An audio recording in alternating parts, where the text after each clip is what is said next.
तो हेलो दोस्तों, आ गए हैं एक और नए वीडियो के साथ। और इस वीडियो में हम लोग बात करने वाले हैं एरे के बारे में। तो इस वीडियो में आप लोगों को मैं सिंगल डायमेंशनल एरे के बारे में बताने वाला हूं। तो वीडियो बहुत ही नॉलेजेबल होने वाली है, तो वीडियो को पूरा एंड तक देखें। तो यहाँ पर जैसा कि आप स्क्रीन पर देख पा रहे हैं कि यहाँ पर जो पैकेज है उसको मैंने एरे के नाम से बनाया है। और यहाँ पर मैंने import java.util.star क्यों किया है, क्योंकि मैं इस वीडियो में आप लोगों को ये भी बताने वाला हूँ कि एरे में वैल्यूज़ को इनपुट कैसे किया जाता है। तो उसके लिए स्कैनर क्लास का ज़रूरत पड़ेगा, इसलिए मैं यहाँ पर इंपोर्ट कर लिया हूँ। उसके बाद यहाँ पर है पब्लिक क्लास एरे। तो ये जो एरे पब्लिक क्लास मैंने बनाया है, इसी के अंदर मैं सारा काम करने वाला हूँ। और यहाँ पर पब्लिक स्टैटिक वॉइड में स्ट्रिंग args, उसके बाद scanner s is equal to new scanner system dot in. तो यहाँ पर सबसे पहले देख लेते हैं कि आप किसी भी एरे को डिक्लेयर कैसे कर सकते हैं। तो यहाँ पर सबसे पहले आपको लिखना होगा वो डेटा टाइप का नाम जिस जिस डेटा टाइप में आप डिक्लेयर करना चाहते हैं। और एक बात ध्यान रखें कि आप जो डेटा टाइप मतलब कि आप कोई भी एरे लिए हैं, मान लीजिए, तो एरे होता क्या है बेसिकली। तो एरे वो चीज़ होता है, मतलब कि वो डेटा स्ट्रक्चर है जिसके अंदर आप मल्टीपल वैल्यूज स्टोर कर सकते हैं। एक ही वेरिएबल के अंदर मल्टीपल वैल्यूज स्टोर कर सकते हैं।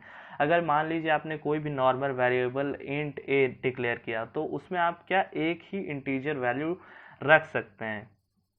लेकिन ये जो एरे है, इसमें आप अपने मन मुताबिक जितना वैल्यूज रखना चाहें उतना वैल्यू आप इसमें रख सकते हैं। जैसा कि मान लीजिए आप 10 वैल्यूज रखना चाहें, 10 स्टूडेंट का नाम रखना चाहें, तो आप एक वेरिएबल में 10 स्टूडेंट का नाम रख सकते हैं। और अगर आप मान लीजिए वैसे नॉर्मल तरीके से जाएंगे, स्ट्रिंग एक वेरिएबल में एक स्टूडेंट, दो वेरिएबल में दो स्टूडेंट, तो वैसे बहुत ही लंबा हो जाएगा और वो एक अच्छा तरीका नहीं है। इसलिए एरे का इस्तेमाल किया जाता है जिसमें आप एक ही वेरिएबल में कई सारे वैल्यूज़ को स्टोर कर सकते हैं। तो सबसे पहले आइए हम लोग देख लेते हैं कि डिक्लेयर कैसे करना है। तो यहाँ पर इंट जो है, यहाँ पर आप कोई भी डेटा टाइप जैसे कि स्ट्रिंग, कैर, कुछ भी डाल सकते हैं। तो जहाँ पर इंट है वहाँ पर आपको आप जिस डेटा टाइप में एक्सेप्ट करना चाहते हैं या मतलब डिक्लेयर करना चाहते हैं वो लिखते हैं। यहाँ पर इंट लिखा है मैंने, तो बेसिकली इंट लेके बताया। अगर आप स्ट्रिंग चाहते हैं, नाम स्टोर करना चाहते हैं, तो आप स्ट्रिंग डाल सकते हैं, string a bracket is equals to new string, इस तरह से। ठीक है, तो मैं यहाँ पर इंट लेके ही बता रहा हूँ। तो आइए चलिए वीडियो में आगे बढ़ते हैं। तो यहाँ पर आप देख पा रहे हैं इंट ए के बाद मैंने ब्रैकेट ओपन किया, ब्रैकेट क्लोज किया है। उसके बाद न्यू इंट ब्रैकेट के अंदर 10 दे दिया है।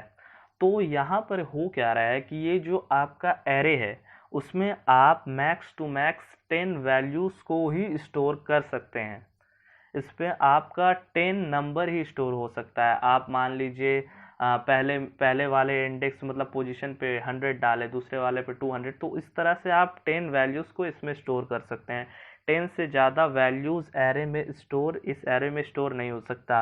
अगर आप ब्रैकेट के अंदर 100 दे देते हैं तो आप इसमें 100 वैल्यूज़ स्टोर कर सकते हैं। तो आप यहाँ जो ब्रैकेट है उसमें लिमिट दे रहे हैं कि आपको इतना वैल्यूज़ स्टोर करना है। आप इससे कम भले कर सकते हैं, लेकिन इससे ज़्यादा वैल्यूज़ आप स्टोर नहीं कर सकते हैं। ठीक है, तो यहाँ पर दूसरा तरीका एक और है किसी भी एरे को एक्सेप्ट करने का, वो है कि आप ब्रैकेट पहले लगा दें। ब्रैकेट पहले लगाने से भी कोई दिक्कत वाली बात नहीं है। अगर आप ब्रैकेट पहले लगा देते उसके बाद न्यू एंड ब्रैकेट के अंदर आपको वो दे देना है लिमिट, तो वही सेम ही चीज़ हो रहा है यहाँ पर। और अगर यहाँ पर मान लीजिए आप मल्टीपल एरे के वेरिएबल को एक साथ डिक्लेयर कर देना चाहते हैं, ठीक है, मल्टीपल वेरिएबल को आप डिक्लेयर कर देना चाहते हैं एक साथ, तो आपको ये ब्रैकेट पहले लगाना पड़ेगा। उसके बाद m p, यहाँ पर जो भी, यानी कि यहाँ पर ब्रैकेट मैंने पहले लगा दिया, तो हो क्या रहा है, m और n दोनों जो वेरिएबल है वो एरे वेरिएबल हो जा रहा है। और अगर मान लीजिए इस वाले को मैं यहाँ पर m के बाद लगा दूँ, तो यहाँ पर हो क्या रहा है कि जो आपका m वेरिएबल है वही सिर्फ एरे है, और n जो वेरिएबल है वो एक नॉर्मल इंटीजर है। ठीक है, एक नॉर्मल इंटीजर जिसमें आप कोई भी एक इंटीजर वैल्यू को स्टोर कर सकते हैं। तो यहाँ पर इसको मैं वही m के पहले लगा देता हूँ। ठीक है, हाँ, तो उसके बाद आपने मान लीजिए दो वेरिएबल को डिक्लेयर कर दिया m और n को एरे। तो उसके बाद आपको इनिशियलाइज करना होगा, मतलब कि आपको बताना होगा कि आप ये एरे कितना बड़ा चाहते हैं, मतलब कि कितना वैल्यू आप इसमें मैक्स टू मैक्स स्टोर करना चाहते हैं। तो उसके लिए आपको क्या लिखना होगा, m मतलब वेरिएबल का नाम is equals to new data type. यहाँ पर जो डेटा टाइप आपने ऊपर में दिया था, यानी कि इंट ब्रैकेट जो दिया है आपने, तो वहाँ पर अगर आपने मान लीजिए स्ट्रिंग दिया हो तो न्यू स्ट्रिंग, कैर दिया हो तो न्यू कैर, और ब्रैकेट के अंदर आपको कितने वैल्यूज स्टोर कराने, तो मैंने यहाँ पर 32 दे दिया, आप जो मन चाहे दे सकते हैं, और एन में भी वही किया मैंने। उसके बाद क्या हो रहा है कि यहाँ पर आप देख पा रहे हैं, मैं आप लोगों को अब बताने जा रहा हूँ कि किसी भी एरे को एक्सेप्ट कैसे करना है, ठीक है।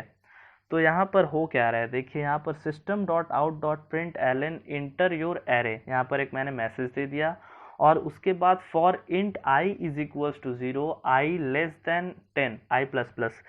तो अब मैं आप लोगों को बता देता हूँ कि एरे का जो पोजीशन नंबर होता है वो भी 0 से चालू होता है और उसका लेंथ -1 तक जाता है। तो यहाँ पर हो क्या रहा है, अगर आप आई लेस देन 10 दे रहे हैं तो 0 होगा उसका फर्स्ट वेरिएबल, मतलब फर्स्ट वैल्यू का इंडेक्स हो जाएगा 0 और लास्ट वैल्यू का इंडेक्स हो जाएगा 9, ठीक है। तो यहाँ पर ए और ब्रैकेट के अंदर आपको वो फॉर वेरिएबल, मतलब कि फॉर वेरिएबल आपको, मतलब आपने जो लूप में वेरिएबल का इस्तेमाल किया है, जैसे कि आई का यहाँ पर वैल्यू बढ़ते जा रहा है, तो आई का वैल्यू शुरू में 0 है, तो 0 पोजीशन पे आप कोई भी वैल्यू डालें, मान लीजिए 10, फिर उसके बाद आई का वैल्यू बढ़ा, फिर आई का ए का 1 पोजीशन पे आपने कोई वैल्यू डाल दिया। तो उस तरह से आपका 0 से 9 तक, 0 से 9 तक जो पोजीशन है उस पोजीशन पे एक एक वैल्यू असाइन होते चला जाएगा। तो यहाँ पर इनपुट करने का तरीका वही है पुराना वाला इंटीजर वाला। तो यहाँ पर आपको करना क्या है, आपको वो वेरिएबल लिखना है जिसमें आप एक्सेप्ट करना चाहते हैं, और ब्रैकेट के अंदर यहाँ पर फॉर लूप का जो वेरिएबल है वो डाल देना है, और उसके बाद sc.next int bracket open bracket close, उसके बाद सेमीकोलन। तो ये सिंपली वैसे ही है। तो यहाँ पर हो क्या रहा है कि आपका एक पे 0 पोजीशन के बाद 0 पोजीशन पे एक इनपुट आ रहा है, और ए का 1 पोजीशन पे एक और इनपुट आ रहा है। तो इस तरह से 0 से 10 तक आपका इनपुट आते जा रहा है।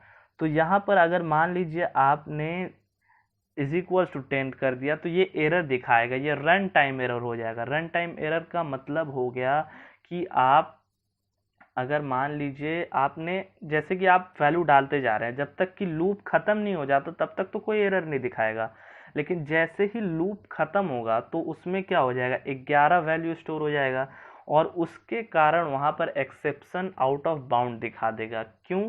क्योंकि आपने ऊपर में जो लिमिट दिया था ए में वैल्यू स्टोर करने का वो आपका बढ़ जाएगा। तो आपका जब तक लूप खत्म नहीं होता तब तक तो कोई एरर नहीं दिखाएगा, लेकिन जैसे ही लूप खत्म हो जाएगा आपका एक्सेप्शन आउट ऑफ बाउंड दिखा देगा, ठीक है। तो चलिए आइए इसको रन कर कर भी देख ही लेते हैं, कंफ्यूजन क्लियर हो जाएगा आप लोगों का। तो यहाँ पर आइए मैं 10 वैल्यू डालता हूँ, इंट 1 नहीं 2 3 4 5 6 7 8 9 10 11, और जैसे ही आपने एंटर किया 11 वैल्यू स्टोर करने के बाद जैसे ही लूप खत्म हुआ तो यहाँ पर आप देख पा रहे हैं कि इंडेक्स आउट ऑफ बाउंड आ जा रहा है, तो यहाँ पर एरर शो कर दे रहा है, ठीक है। तो यहाँ पर आपको लेस देन 10 रखना होगा। लेस देन 10 क्यों? आप यहाँ पर लेस देन 4 भी रख सकते हैं, मतलब कि 10 से कम होना चाहिए, 10 से कम होना चाहिए आपका जो आप कंडीशन दे रहे हैं। 10 से ज़्यादा होगा तो आपने देख ही लिया कि एक्सेप्शन आउट ऑफ बाउंड दिखा देगा। तो यहाँ पर जो है आपका देख लीजिए, यहाँ पर मैंने एक और एरे वेरिएबल को जो मैंने यहाँ पर इंट m और n वाला लिखा है, तो यहाँ पर उसमें मैं डायरेक्टली वैल्यू असाइन कर रहा हूँ। तो यहाँ पर m का 0 वैल्यू पे i का जो वैल्यू हो रहा है वही असाइन हो जा रहा है, ठीक है। तो m का जो 0th पोजीशन है उस पे i का वैल्यू स्टोर हो जा रहा है, कितना स्टोर हो जा रहा है, i का वैल्यू आपका स्टोर हो जा रहा है 0, m 0 पे मतलब 0th पोजीशन पे 0, फर्स्ट पोजीशन पे फर्स्ट, मतलब कि फर्स्ट पोजीशन पे आपका 1, सेकंड पोजीशन पे 2, तो उस तरह से स्टोर होते चला जा रहा है। m का जो पोजीशन है उस पर आपका वही वैल्यू स्टोर होते जा रहा है जो एरे का वैल्यू है आ रहा है। और यहाँ पर मैंने अगर मान लीजिए आपको प्रिंट कराना है उसी एरे को, तो यहाँ पर ए को आपको मान लीजिए प्रिंट कराना है, तो आपको क्या होगा कि फॉर लूप चलाना पड़ेगा। मैंने यहाँ पर 2 बार इंट लिख दिया है, वैसे लिखने से भी कोई दिक्कत वाली बात नहीं है। वो नहीं, यहाँ पर इंट करना हो क्योंकि मैंने इसको मतलब ऊपर में इंटीजर से डिक्लेयर नहीं किया था। तो आपको जितना बार भी अगर आप फॉर लूप लेंगे, तो पब्लिकली मैंने इसको डिक्लेयर नहीं किया है, इसलिए आपको जितना बार आप फॉर लूप लेंगे इंटीजर लिखना पड़ेगा। और अगर मान लीजिए मैं ये यहाँ से इंट हटा देता हूँ, यहाँ से भी इंट हटा देता हूँ, और यहाँ पर इंट में आके एक आई को मैं लिख देता हूँ, मतलब कि डिक्लेयर करते। तो आप देख रहे हैं आप अब सारा एरर हट चुका है। और एक चीज़ याद रखिए, आप वही वेरिएबल का एरे यूज़ तभी कर सकते हैं जब आपका एक लूप ख़त्म हो गया हो। जैसे कि यहाँ पर आप देख पा रहे हैं ऊपर वाला फॉर लूप ख़त्म हो गया, तो उसके बाद मैं आई वेरिएबल का यूज़ करके फिर से एक आई मतलब लिख सकता हूँ लूप। तो यहाँ पर system dot out dot print L N A I, तो आपका उसी तरह से मतलब कि 0 पोजीशन पे जो वैल्यू है, 1 पोजीशन पे जो वैल्यू आपने इनपुट दिया था वही आउटपुट आ जाएगा। अब मैंने जो यहाँ पर देख लीजिए आपका जो n वेरिएबल मैंने डिक्लेयर किया था, उसमें यहाँ पर आप रैंडमली कोई भी पोजीशन नंबर को उठाकर उसका वैल्यू इनिशियलाइज कर सकते हैं। तो यहाँ पर मैंने n5 मतलब कि n का जो पोजीशन नंबर 5 है उस पर 25 डाल दिया है, ठीक है। यहाँ पर मैंने n को कोई एक्सेप्ट नहीं किया, नॉर्मली यहाँ पर डिक्लेयर किया था और उसका लिमिट 50 दिया था। तो आप यहाँ पर पोजीशन नंबर 49 तक मतलब कि आप कोई रैंडमली उठाकर system dot out dot print करा सकते हैं, मतलब कि इनिशियलाइज करा सकते हैं कोई भी रैंडम वैल्यू उठाकर। यहाँ पर 5 है, 49, 48 कुछ भी आप डाल सकते हैं यहाँ पर।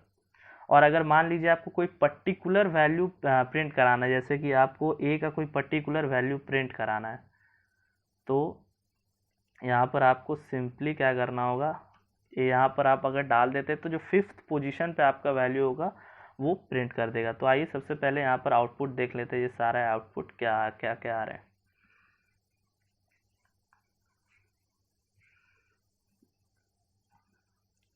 तो यहाँ पर चलिए आइए वैल्यू एंटर करते हैं 1 2। ये ए वाला जो एरे है उसका वैल्यू मैं यहाँ पर इनपुट कर रहा हूँ, ठीक है। 1 2 4 3 4 5 45 हो गया, ठीक है, कोई दिक्कत वाली बात नहीं। कुछ भी आप यहाँ पर डाल सकते हैं। एक बार एक काम करते हैं, वापस से इसका इनपुट लेते हैं, तो सही से मैं डालता हूँ आप वैल्यू ताकि समझ में आए। 1 डाला, फिर 2, फिर 3, फिर 4, फिर 5, फिर 6, फिर 7, फिर 8, फिर 9, फिर 10। अब आप जब करेंगे एंटर तो आपका वो वैल्यू सारा प्रिंट हो गया। ये जो आप देख पा रहे हैं 1 2 3 4 5 6 7 8 9 10 25, 25 क्यों प्रिंट हो रहा है, 25 वाला भी मैं बता देता हूँ। ये जो 10 तक जो प्रिंट हो रहा है, ये आपका जो आपने ऊपर में ए वेरिएबल में इनपुट दिया वही प्रिंट हो जा रहा है। और आपका जो यहाँ पर आप देख पा रहे हैं कि N5 मतलब 5th पोजीशन को मैंने इनिशियलाइज किया था 25 से, तो यहाँ पर ये 25 प्रिंट हो जा रहा है, ठीक है। तो ये आपको समझ में आ गया होगा। और एक चीज़ रह गई है तो वो भी देख लीजिए। चलिए इसके अगली वीडियो में आप लोगों को बता दूंगा, ठीक है। तो चलिए यहाँ पर ही वीडियो को एंड करते हैं, तब तक के लिए बाय।